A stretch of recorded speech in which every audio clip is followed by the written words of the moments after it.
Welcome back to Vampire the Masquerade. We're heading to the Bronx with Pádraic. Spinfluence. Interruptions vex me to no end when I'm in the thick of things. How can I keep a vigilant eye on Kali when there's always another thing demanding my attention? This time it's Torque's call that I must answer. Let's see what Torque's is about. This isn't the first time I've been invited to see Torque at his brewery. Oh yeah, it's a brewery. Nice. It seems like a rather casual space, hipster even, as I've heard some of the younger Anarchs call it, but appearances can most certainly be deceiving. I have taken part in casual, borderline friendly meetings here, but most of them in fact were about waging war, or avoiding it. Tonight, something seems to be off about the place. Mia is prominently absent. How devastating. But the security around Torque has definitely been heightened. Is he expecting some kind of attack? I mean, beyond the baseline threats, of course. When I walk in, he's leaning on a snooker cue, staring silently out of the window. I know he's aware of my arrival, although he neither turns around nor speaks. It seems that it falls to me to expedite this meeting. The powers that be never understand the value of time. You wanted to see me, so here I am. So, you can show up on the dot if you want to. No troublemakers on your path this time, huh? I refuse to take that bait. None. I do need to hurry back, though. I can sense the raven's eagerness to fly away, especially with nobody to keep an eye on her. Torque finally turns around to face me, eyebrows raised in confusion. Why didn't you bring her along then? Bollocks. I should have known it was just Sorrento making unlife difficult for me. I can't exactly say that out loud, of course, so I just shrug helplessly, but before I can fabricate some rationale, Torque has already moved on to another topic. How's the investigation going? Any luck with smoking Cassell out from whatever foxhole he crawled into? Not yet, but we have a few leads. He tilts his head in consideration. Do you believe the girl is complicit in Cassell's dirty work? She's got a real talent for trickery, that one.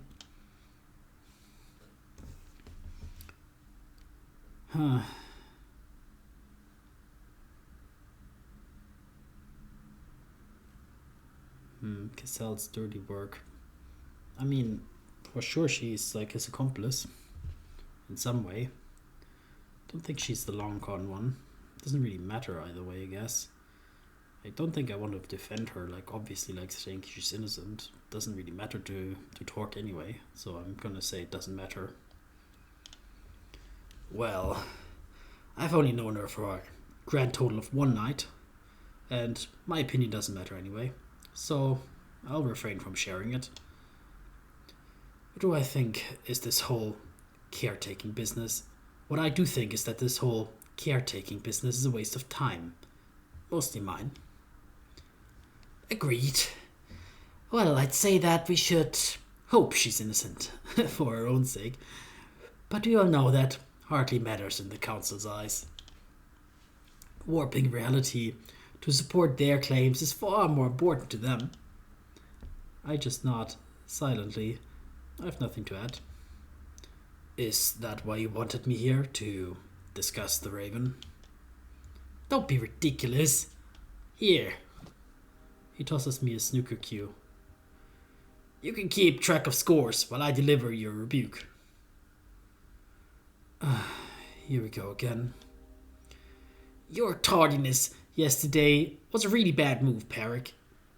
I understand fashionably late, but that was straight up display of weakness. And you know how I feel about displaying weakness in front of the council. Takes a few skillful shots before missing one of the balls by a hair. Clearly a seasoned player, but so am I. Avoiding surveillance isn't a weakness. It's a matter of safety.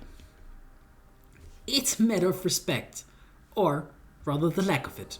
when you show up so late while sheltered by my shadow.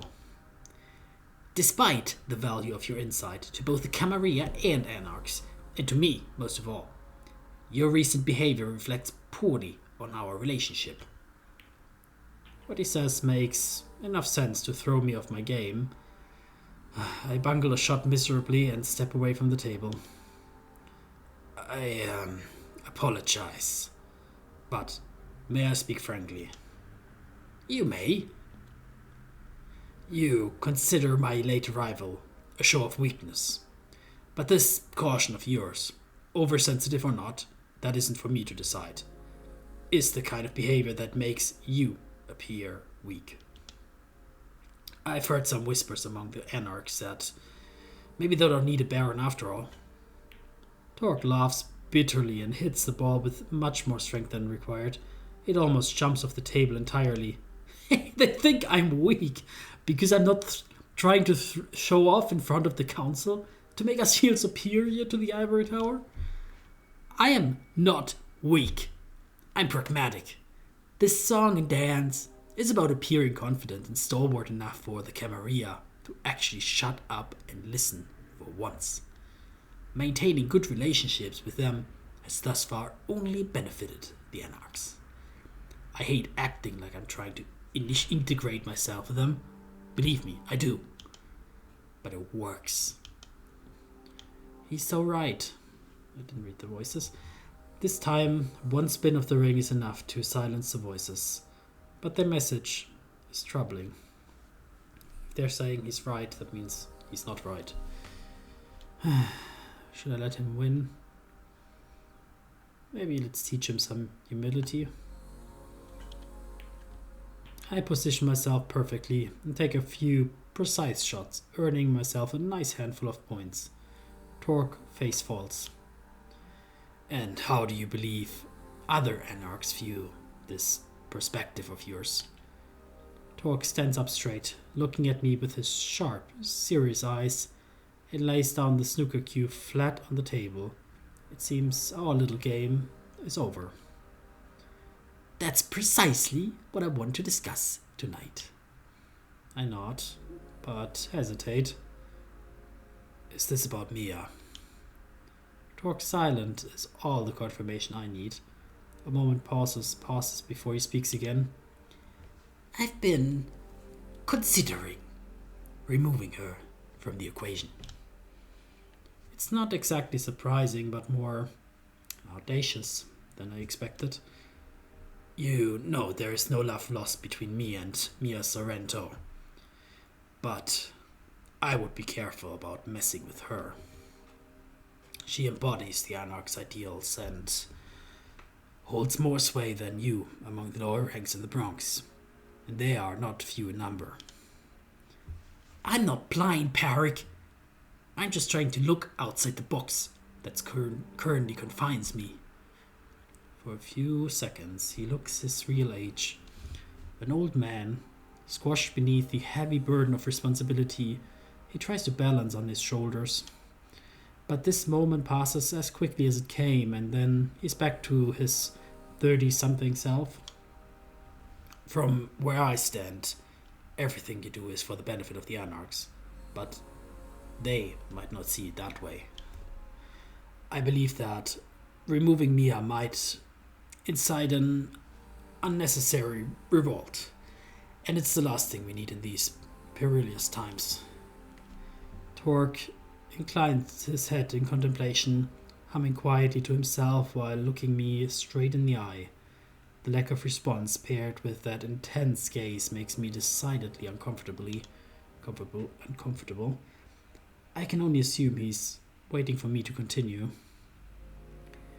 You already know my thoughts on this, but I still think that if she wanted to overthrow you, she would act on the idea immediately. She isn't much of a schemer, but rather an impulsive doer. Impossible to predict.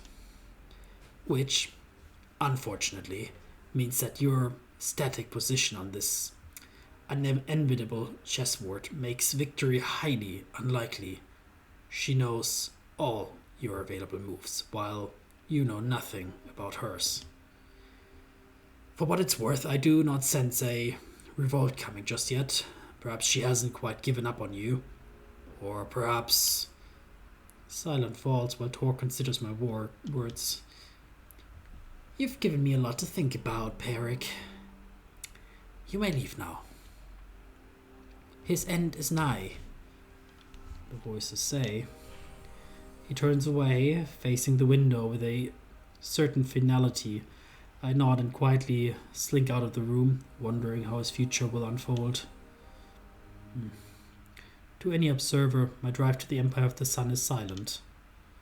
The Baron of the Bronx shall never fall. Yes, yes, yes, yes. But on the inside, my voices refuse to calm down. What would he do without you? The Baron to end all barons. Finally, at 20. The voices are cut off, as if their throats were sliced. Judging by what they tell me, Torque's end appears to be fast approaching. I would never feel comfortably telling him, in case he reacted poorly. Perhaps I should have been firmer in warning him about Sorrento's ambitions. I look at the clock on the dashboard. Bollocks! I'm late to the meeting far too often these nights. Let's just hope Carly remains true to her word this one time and waits for me at Sunny's. When I cut the last corner before Empire of the Sun, I'm already unconscionably late. It'll be a miracle if Carly's still there, waiting for me as promised. But as I park and catapult out of the car towards the door, I see that she is indeed waiting for me, with the Anarch girl Mato mentioned, no less. Or at least she hasn't wandered off yet. Perhaps I should reevaluate my position on Christmas miracles. All I can do is nod curtly to hide my discomposure. You're here. Good. Duh, told you I'll be here.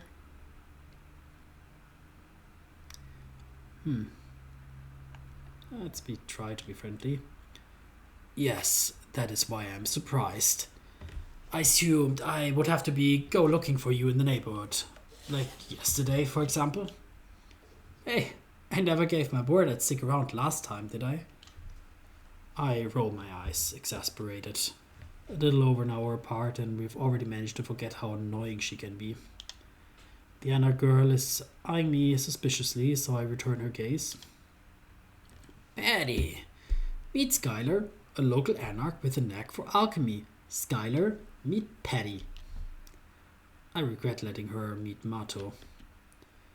It's Pádraic, actually. Pleased to meet you, Skylar.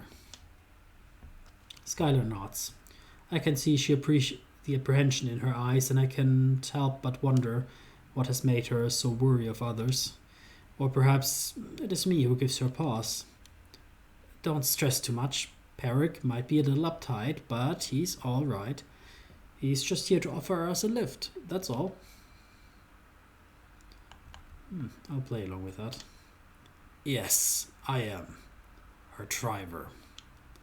She chuckles and pats me cordially on the shoulder. Emotions aren't his strong suit. He's just my friend, who only happens to have a car. The Anarch girl is clearly unamused by Carly's antics. We need to get moving. The meeting place ain't far, but, well, night couriers are known for their patience. Let's hustle. We are meeting a night courier. I assumed this Skylar would tell us all we needed to know, but a night courier might be an even better source. I wonder, however, who is this particular courier exactly? Yes, do tell. Don't know. I really know her by the handle, and she always wears a helmet, so as long as she's glued into Reynard's location, seems like my kind of gal too. Maybe I should start wearing something on my face, like a cool mask. I fail to see how a mask, cool or otherwise, would help her in her unknightly life. A gag would be more fitting. Now that would help me. Careful, or I will gag you instead. She says it lightly, but I can tell by the dangerous twinkle in her eyes that she's not joking. It seems she and Skylar are not exactly bosom buddies. Skylar gets into the car without another word, while Kali nods to herself, clearly satisfied, and turns to me with a smile. Anyway, you done with talk tonight? Yes. She finds my laconic answer suspicious, even though this time I generally have nothing interesting to hide. I just look at her, unfazed, until she loses interest.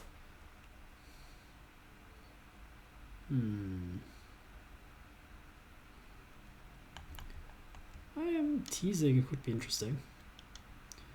How did you like the Empire of the Sun? Did it feel like home? But she just smiles at me mischievously and flings the passenger door open while I inadvertently let out a sigh. I really need to work on those mortal habits. It's unbecoming of a kindred my age. Voices of the angels, they see poison in your ears. Heed not their honeyed words. Liar, liar, kill him, end him. Okay, that means he's speaking probably the truth. I feel my whole body freeze, seize up inch by inch, molecule by molecule, paralyzed so thoroughly that I can't even blink.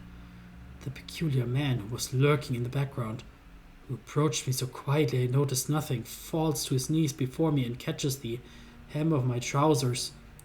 False prophet, blasphemous runt, kill, kill. But that's not why I can't move, of course. It's his insane, unhinged, familiar words that have struck me like lightning and rooted me to the spot. Paddy Weddy kills the runt, kills the runt, kills the runt.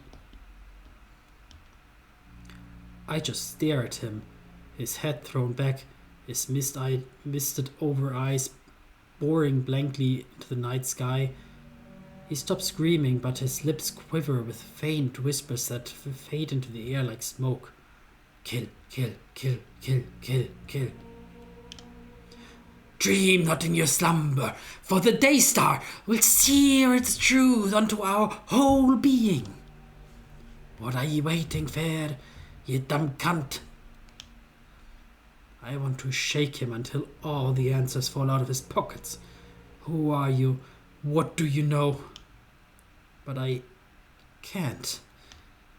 The only thing still vaguely under my command is my hand, twitching, turning, crawling until my fingers close around the cheap plastic of my ring and spin, and spin, and spin. Ever so blind, ever so lost, ever so useless. But I am here. I am here. Pádraic, are you okay there, buddy? I can barely hear Kali's voice as she extracts me from the man's vice-like grip. It's as if my whole head is underwater. Patience, Fionn. Time has not yet come. It's yet to come. Pádraic, talk to me. What's going on? Within her lies 8.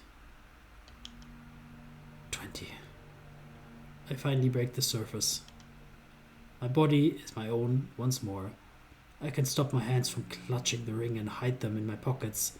I can avoid Kali's eyes full of confusion and worry. I can speak. I am fine. You sure? What was that all about? The man who grabbed me is nigh catatonic. There's no chance I'll extract anything useful from him. Besides, he's most probably just an unwitting conduit, much like myself, not worth wasting my time on.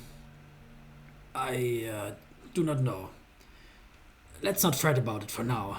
The night courier is waiting. Fascinating. So before we end, I just want to quickly take a look at things here. The Doomsayer.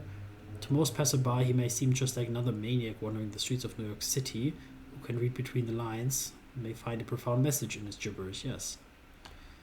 I thought so as well. Kali. Drifting through life from one rave to another and scrapping people for a living, Kali was ravenous through and through.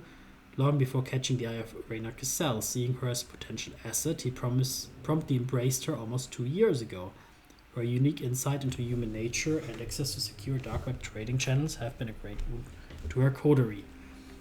As a logistic expert, she ensures the merchandise is no matter how shady ends up in the right hands. However, with her sire's mysterious disappearance, Kali must learn how to swim in uncharted waters instead of simply relying on her gifts and Lady Luck's smile. I think we read that before. So, yeah, nothing too new. We have Dominate. Gives the ability to control the actions of others and their memories and force others to act against their own volition. Obfuscate Kali also had. And we have Auspex, which allows us to sift out the truth from lies and read the minds around them. Yes. Anything new here? The Baron, the leader of the Anarchs, Kane, Fledgling Haven. Yeah, I think those are not necessarily new words. I guess we mostly read them already Cool. I will end the episode here. Thank you for joining me and see you next time. Take care.